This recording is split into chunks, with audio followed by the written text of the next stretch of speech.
নমস্কার বন্ধুরা, West Bengal state university BA honours 6th semester Bangla course 14 পেপারের আজকে সাজেশন দিচ্ছি। এখানে বড় প্রশ্ন 10 নম্বরের প্রশ্ন লেখা খুব একটা অসুবিধা তোমাদের হবে না। হুবহু কোশ্চেনের যদি লাইন তুলে যদি নাও আসে কমন, তাও তোমরা এটা লিখতে পারবে। এটা যথেষ্ট সহজভাবেই তোমাদের কোশ্চেন দেয়, কিন্তু 5 নম্বরের প্রশ্ন একটু কমন পাওয়া একটু ডিফিকাল্ট হচ্ছে। 5 নম্বর অজস্র করতে হবে, কিন্তু অত সময় নেই। প্রিভিয়াস ইয়ারের কোশ্চেনগুলো তোমরা ভালো করে সলভ করবে, যেটা আমি দিয়ে দিয়েছি এই সাজেশনের মধ্যে। আর এখানে দেখো, এখানে যে ইউনিট 1-এর বা ইউনিট 2, ইউনিট 3 প্রত্যেকটার কিন্তু বিষয়বস্তুটা পুরোটা পড়ে রাখবে, এবং সেই রিলেটেড কোশ্চেন কিন্তু বেশিরভাগ ক্ষেত্রে আসছে। তাই যেগুলো বড় প্রশ্নের সাজেশন দিচ্ছি খুব ভালো করে পড়বে। 5 নম্বর বড় প্রশ্ন, এইগুলো ভালো করে পড়ো, সময় পেলে এক্সট্রা 5 নম্বরের পড়ে যাবে। 10 নম্বরের প্রথম ইউনিট থেকে কোশ্চেন হচ্ছে, ইংল্যান্ডে বঙ্গ মহিলা গ্রন্থের 6ষ্ঠ অধ্যায় কৃষ্ণ ভাবিনীর বর্ণনায় লন্ডন শহরের ছবি যেভাবে ধরা পড়েছে তার সংক্ষিপ্ত পরিচয় দাও। অথবা ইংল্যান্ডে বঙ্গ মহিলা ভ্রমণ গ্রন্থের লেখিকার ইংল্যান্ড ভ্রমণের অভিজ্ঞতা সংক্ষেপে বর্ণনা করো।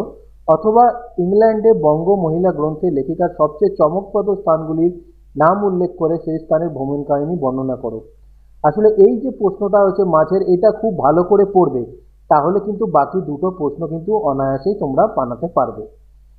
নিজের বিদ্যা বুদ্ধি প্রকাশ করিবার অভিলাষে এই পুস্তক লিখিতে আরম্ভ করি নাই। কৃষ্ণ ভাবিনী দাসের ইংল্যান্ডে বঙ্গ মহিলা গ্রন্থটি রচনার প্রকৃত উদ্দেশ্য ব্যক্ত করো। খুব গুরুত্বপূর্ণ প্রশ্ন, কারণ এইটা শুধু লিখলেই, এইটা পড়লে এই তিনটে হয়তো, মাঝখানেটা পড়লে এই তিনটে হয়তো হয়ে যাবে, কিন্তু তার প্রকৃত উদ্দেশ্য কিন্তু এটা কিন্তু আলাদা কোশ্চেন। ইংল্যান্ডে বঙ্গ মহিলা গ্রন্থের 4র্থ পরিচ্ছদে অবলম্বনে ভেনিস নগরের যে চিত্র অঙ্কিত হয়েছে তা পরিস্ফুট করো। ইংল্যান্ডে বঙ্গ মহিলা গ্রন্থ ইংল্যান্ডের বাণিজ্য, কারুকর্ম এবং শ্রমজীবী মানুষ সম্পর্কে যে ধারণা পাওয়া যায় তা নিজের ভাষায় লেখো। এটা এই কোশ্চেনটা, এই যে বড় প্রশ্ন, তার কিছুটা অংশ তোমার কাজে লাগতে পারে, তবে এটা কিন্তু আলাদাভাবে তোমাদের পড়তে হবে। একক 2 থেকে ইউরোপ প্রবাসীর পত্র গ্রন্থের প্রথম পত্র অবলম্বনে রবীন্দ্রনাথের সমুদ্রযাত্রার বর্ণনা দাও। 2 নম্বর, ইউরোপ প্রবাসীর পত্র গ্রন্থে রবীন্দ্র সমকালীন ইউরোপের রাজনীতি চর্চার ইতিহাসের আলোচনা করো। ইউরোপ প্রবাসী গ্রন্থ অবলম্বনে ইংরেজ নারী ও পুরুষের যে বৈশিষ্ট্যগুলি স্পষ্ট হয়ে উঠেছে তার উল্লেখ করো।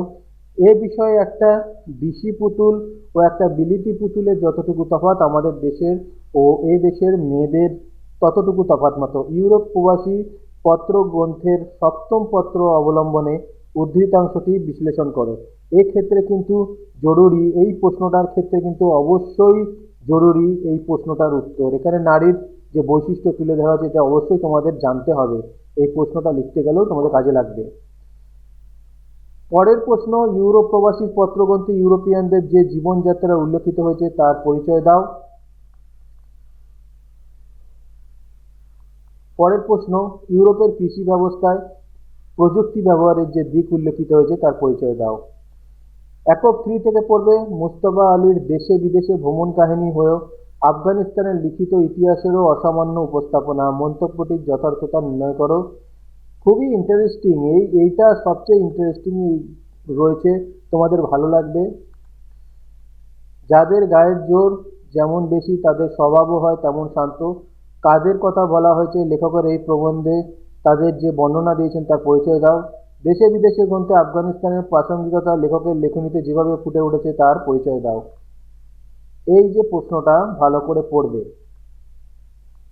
তাহলে কিন্তু এই প্রশ্নটা উত্তর অবশ্যই তোমরা দিতে পারবে। এই প্রশ্ন 3-এর, দেশে বিদেশে গ্রন্থের আব্দুর রহমান চরিত্রটির পরিচয় দাও, লেখকের সাথে তার সম্পর্ক বিষয়ে আলোচনা করো। মুস্তফা আলীর দেশে বিদেশে গ্রন্থে পাঠানদের সমাজ ও সংস্কৃতির যে পরিচয় তা মেলে তা চিত্রিত করো। এই যে এটাও আবার কিন্তু 1 আর 3-এর মতন, 5 নম্বর 1 আর 3 যদি খুব ভালো করে পড়ো, সেখানে 5টারও উত্তর তোমরা অনায়াসে দিতে পারবে।